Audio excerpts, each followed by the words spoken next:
The Realmwalker League mechanic in Season 6 is actually incredible. As you can see right here, we are chasing down this Realmwalker who is currently invincible. You cannot attack it, but you have a bar that you need to fill right below the minimap right here, and you can find the Realmwalker events basically permanently going on. Every time one ends, you can find the next one pretty easily on the map. They are displayed with these Hatred Rising symbols and also with the Realmwalker symbol that just went away there on the minimap. Also, the board of the Zakarum Remnants is right here in Sabinset, so this is the exact same icon for the Realmwalkers. It's pretty important to chase them down and fill the bar. Obviously, currently I am alone, so it's not going as quickly as it could be.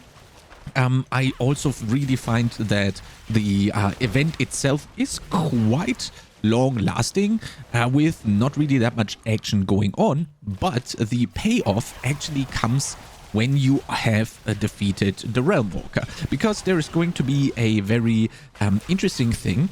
You can open up a rift into the realm and will be able to kill some monsters in there, and as soon as you're there, you will be able to min-max your rewards and kind of cater them to the stuff that your character or your account is currently missing. Let it be gold, equipment, let it be the materials for crafting, stuff like that. So that's extremely interesting. As we saw right here, I filled up the first bar easily. I'm doing this on Torment 3 just for time's sake, and also I'm way too good geared for this Torment, so it's going to be a little bit faster than it probably should be, but in the interest of time, I decided to do this on Torment 3. So now we fill up the bar. It's going to spawn these Bloodbound Guardians, which then on kill are going to damage the Realmwalker, therefore making him lower and lower in HP. This is going to drag on for quite some time. But obviously, the more people you are, the faster you are going to be killing the monsters, therefore increasing the spawn rate, hopefully, and therefore also completing the event quicker and getting to the Seething realm much faster. Now, after I've done this a couple of times, we will be able to attack the Realmwalker. I take him down, and then he is going to drop the portal that he was carrying. In this way, we can actually enter the Seething realm, which is going to give us a target farming option, which in my opinion is just what the game has needed to kind of like cater the rewards that you are trying to go for and tailor make them to your current needs. So for example, if you are lacking gold right now, you can circumvent that by doing these events and target farming a huge amount of gold. So after clearing this Seething realm right here, we are gonna reach the realm gate, and as soon as we have reached that, we are going to be able to choose the rewards. As soon as you click here, you have the realm bonuses that you can choose. For example, the Torment Challenge right here is going to give us boss summoning materials or infernal compasses. And as soon as you open the realm gate, you can see that clearing this Torment Challenges realm, there's one of 4, is going to give us a Seething Opal that can cause artificial stones, which you need to enter the pit, boss summoning materials, and infernal compasses to drop from kills. The other realm is going to give us Seething Opals that is going to drop additional golds, and we also have one for equipment and also one for materials like herbs and crafting materials. So whenever you go here, you have a choice between these 4 Seething Opals, and the cool thing about these is that every time you kill something, you have a chance to drop the corresponding item. For the Torment one, it is the Artificial Stone, which you need to enter the pit, or boss summoning and infernal compasses.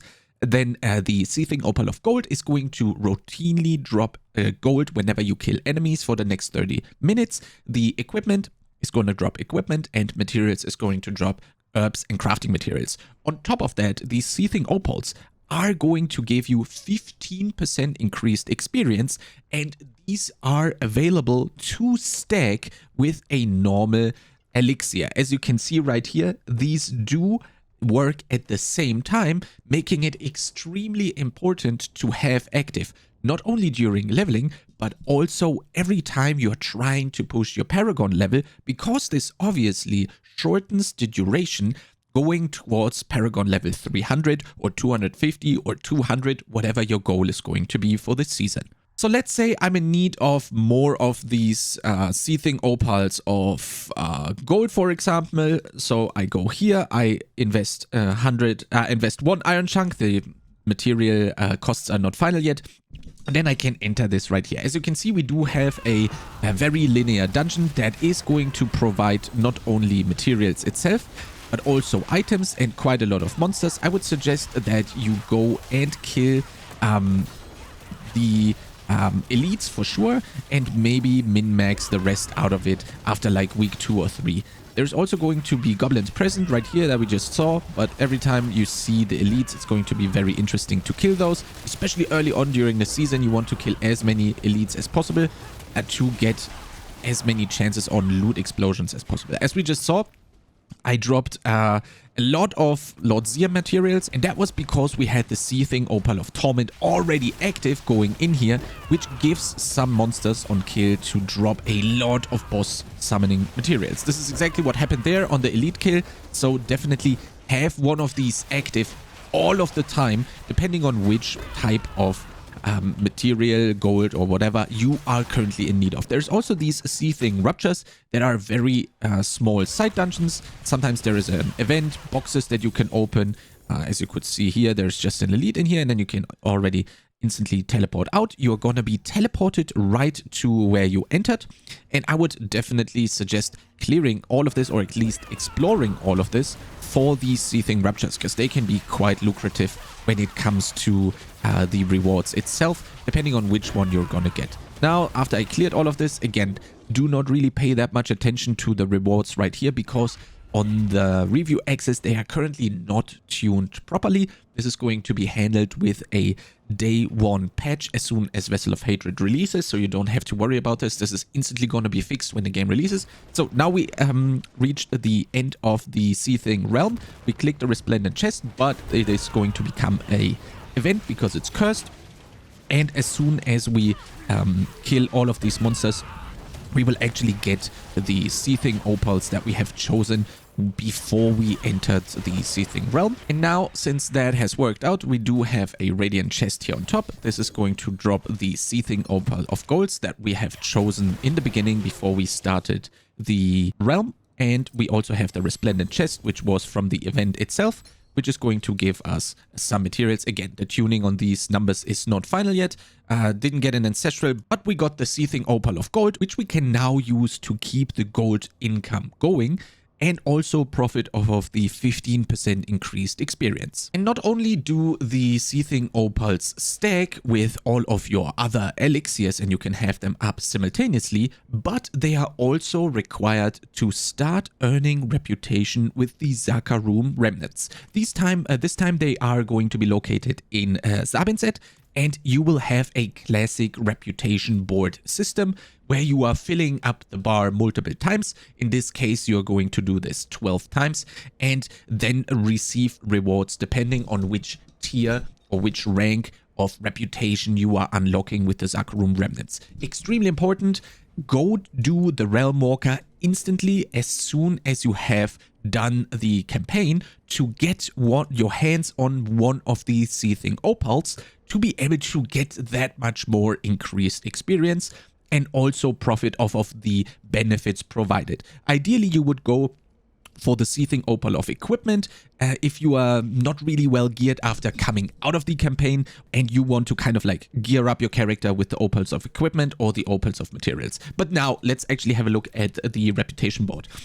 There's going to be some materials, as we already know. Feel free to pause the video if you want to read them out a little bit more. There's going to be Veiled Crystals, Herbs in there, and then we also get the Legendary Reputation Caches. We also get Boss Summoning Mats, Artificer's Stone, which are now needed to enter the pit.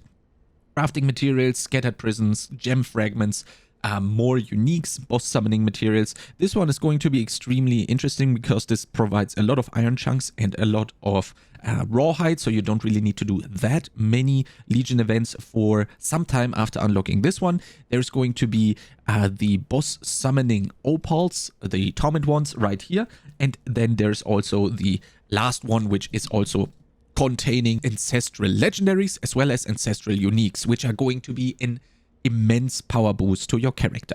I do have everything that you want to know about for Vessel of Hatred in one big playlist. You will find this in the pinned comment, and I'm also live right now answering literally every question when it comes to Vessel of Hatred. Doesn't matter if you want to know stuff about the Zakarum Remnants, the Realmwalker, or if you want to know more about Dark Citadel, the Spiritborn, or Undercity, I can answer all of these questions. Again, live right now. Twitch link is also down in the pinned comment as well as the description below. And if you like content similar to this, make sure to subscribe to this YouTube channel, and I'll see you next time.